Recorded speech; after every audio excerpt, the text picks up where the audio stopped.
अस्सलाम वालेकुम दोस्तों, क्रिकेट की ताज़ा तरीन अपडेट हासिल करने के लिए मेरे चैनल को सब्सक्राइब कर लें। अमेरिका के खिलाफ शिकस्त के बाद साबिक क्रिकेटर ने पाकिस्तान पर भरपूर तनकीद कर डाली।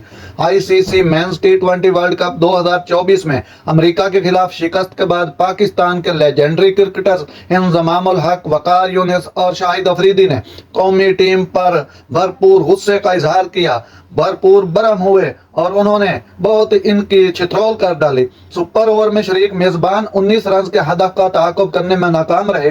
पाकिस्तान की जानिब से senior fast bowler Mohammad Amir ने सुपर ओवर कराया और 18 रन दिए। इसके जवाब में ग्रीन शॉट सिर्फ 13 रन ही बना सके। अपने यूट्यूब चैनल पर शिकस्त पर रद्द-ए-अमल का इजहार करते हुए साबिक कप्तान इंजमामुल हक ने कहा, जवाल की तरफ बढ़ रहे हैं। बाबर और कंपनी को बैठकर सोचना चाहिए कि वो किस किस्म की क्रिकेट खेल रहे हैं, लेकिन हमारी क्रिकेट और सिलेक्शन को देखते हुए मुझे लगता है कि हमारी क्रिकेट टीम तंजली की तरफ जा रही है। दूसरी जानिब लेजेंड ऑलराउंडर शाहिद अफरीदी ने अहम ख्यालात में टीम की हिकमत अमली पर सवाल उठा दिए।